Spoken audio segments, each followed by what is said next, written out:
All right, our next race is going to be District Court 323. That's our juvenile court. And we have Riley Shaw and Alex Kim, also being courteous and kind, giving each other a little hug.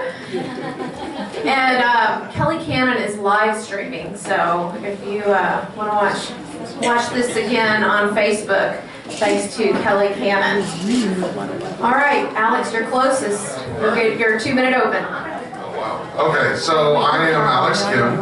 I see a lot of familiar faces, as I said before. I'm the former secretary of this club. I've also been the president of the Tarrant Republican Club, and I'm currently the treasurer of the Texas Asian Republican Assembly. I represent you in the Electoral College in the 2016 presidential election. And I'm a grassroots activist. You know, I'm sure a lot of you down here in CD6 remember what happened, or I'm sorry, JP7, and remember what happened with Russ Casey in JP3. And I was kind of at the grassroots of that, knocking doors.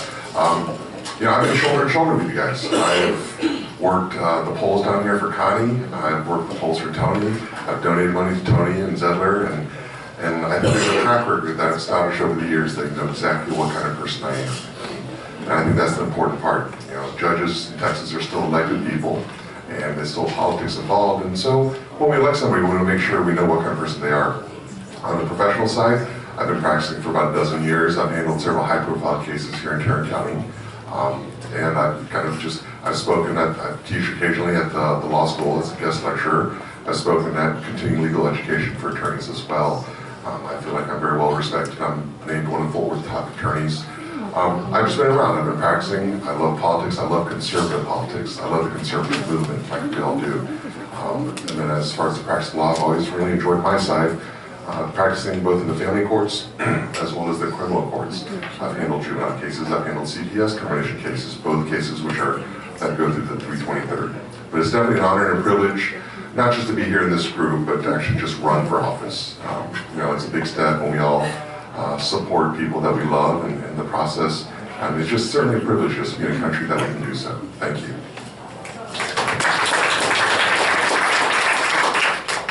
Scooch over. Hi everybody, my name is Riley Shaw. I'm also running for 323rd. A little bit about me. I've been here a few times and I've talked about my qualifications a bit, but I haven't really talked about my family life. I'm married. My wife Jessica is a nurse practitioner in Fort Worth. She works at a hospital there. We have a 19-year-old. He's in college. He hopes to go into the military. I actually grew up down in Mansfield. And I don't remember if any of y'all were alive back in the early 80s. Remember when the kids would cruise Cooper? Yeah. I apologize. But I grew up in Mansfield. I went to Nolan High School, graduated from there, went off to Texas Tech, got my undergraduate degree. I have a Bachelor of Business Administration with a concentration in finance.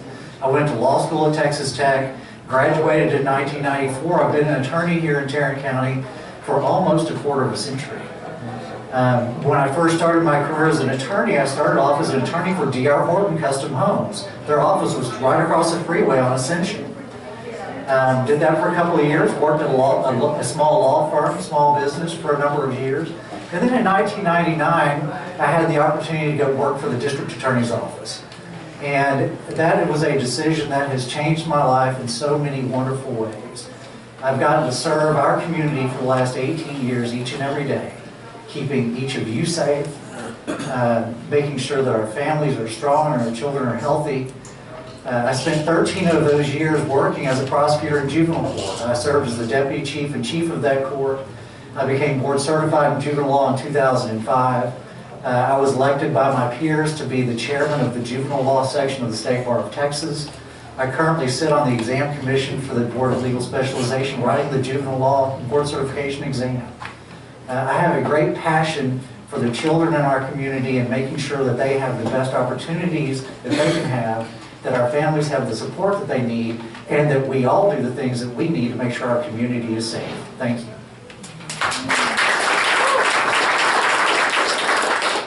Mr. Kim, what types of, well actually I changed this one up a little bit. It made more sense, I think. So how many juvenile cases have you litigated, and what was your most difficult one and why? 1 minute. Okay. So I started practicing law, and I took on juvenile cases way back in the day, both in Tarrant County and different counties. I've handled just a handful of juvenile cases. Most of my experience in this court would have been with, or in family law would be with CPS cases. Those are the cases that come through. So the most difficult one I handled was a kid. He was 15, and he had sex with a girl that was 12. And it was just juvenile, but it's still sexual assault of a minor. And the law is blind as far as what the ages are of the adult. There's punishment. He ended up going to TYC, and he fell through the cracks in that system there, where he just didn't receive the treatment that Judge Boyd had assigned and had ordered. And that was heartbreaking, is that you saw a kid that was 15 that could do great things with his life coming through the process, and then what ended up happening was the system failed. They just never gave him sex offender treatment in the 4 years that he was there. And the state of Texas failed him. And to me, that was the heartbreaking part, is we have these children falling through the cracks. And a lot of times it's not just from negligence. Same question? Same question. Okay. I have handled, as lead counsel, about 1,700 juvenile cases in Tarrant County. I've supervised attorneys handling about 10,000 more cases.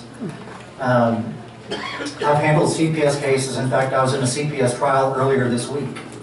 Today, I'm in the middle of a capital murder trial in juvenile court. It's a jury trial. So many cases have been heartbreaking and hard. The case that made me decide to become board certified in juvenile law involved a 15-year-old young man who, it's a sex case like the one Alex talked about. He had been raped as a child, and he paid that forward. He was preying on 2- and 3-year-olds. When we investigated that case, we were able to trace back to his great-grandfather, and there were 20 victims over 4 generations of that great-grandfather. And I thought to myself, if I can change one great-grandfather, think of all the lives,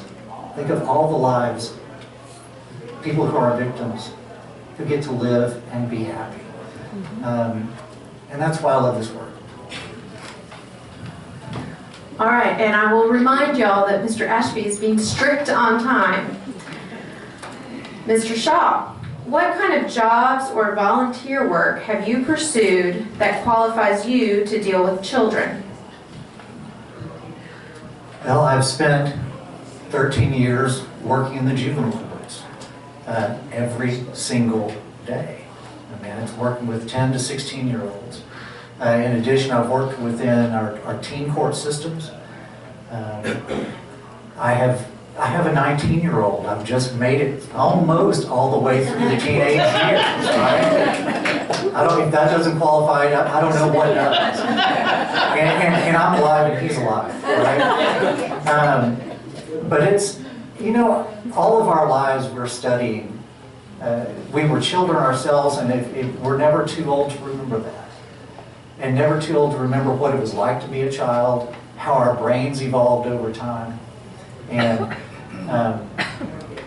I really think we have the greatest opportunity to keep our community safe and help our families and kids by getting it right when we encounter at-risk children in the juvenile system, and get it right. All right, so from the first question, you can tell how depressing this court is. So we're back when I was getting my PhD at Tulane University, I would travel from New Orleans to Baton Rouge every Sunday to teach Sunday school. When I taught Sunday schools, because they started out saying we need a junior high Sunday school teacher. I was like, geez, I want to serve in a church, but I don't really want to teach junior high, and I don't want to drive 45 minutes each way on Sunday to do that. I fell in love with it. I fell in love with dealing with kids at that age. Because let's be honest, when you're 17 years old and you're kind of a jerk, you're kind of stuck being a jerk. I mean, there's not a whole lot you can do, right?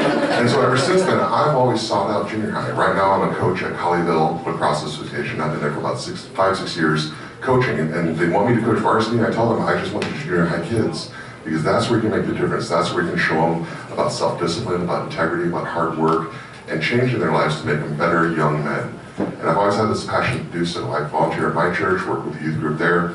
I've led short-term missions that were 4 months apiece with junior high kids. And I just feel like kids are the critical part of it. How will you ensure that your court deals effectively with racial and gender bias? How will you ensure that your court deals effectively with racial and gender bias? Well, that fundamentally comes down to the Constitution of the United States. I mean, there's a due process element to courts, and we have to ensure that everyone coming through, that there's no question that their gender or their race has nothing to do with the outcome. In trials, that becomes an issue with jurors, because there is, I mean, statistically, there is a bias against ethnic minorities, particularly black people. And that's something, as a defense attorney, I come across and I'm very cognizant of.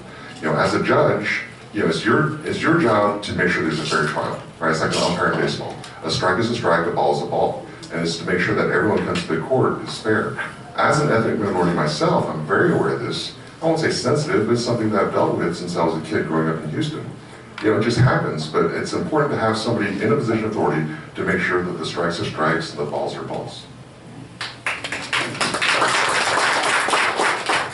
Amen.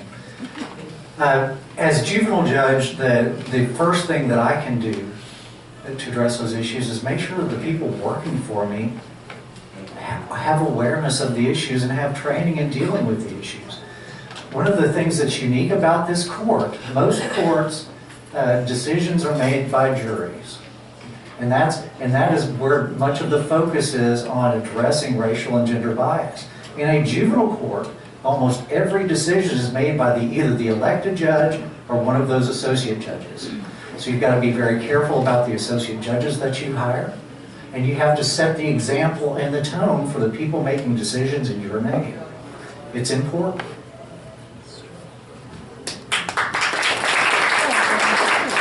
Thank you. And at this time, I'm going to ask our candidates for County Criminal Court number 4 to make your way up. And I will give you the same opportunity. Would you like to go first or last, Mr. Shaw? Okay. Alex Kim. So obviously, you have two really nice people up here talking to you tonight, and we have tremendous respect for each other. So at the end of the day, you wonder how you make this decision. Here in Texas, we elect our judges, right? And here in Texas, there are many judges that make bad decisions on the bench, right? So when I look personally as a voter and I say, which judge do I like, or which one do I want to support, I feel like which one is going to best represent me, right? Of course, they're going to follow the law, and if not, there's appellate courts. But what is their philosophy as far as conservatism, as far as just as a human being? And I think I have this established track record, relationships with so many of you in this room, that you know exactly who I am. I am the same Alex Kim that I was 4 or 5 years ago when you first met me, and as I am today, I'm the same Alex Kim tomorrow as I am today. That's not going to change. You can rely on that. I promise you. My wife won't let me. So, but certainly, I hope you vote for me. I thank you for your support, and you know, this political process is amazing. God bless America.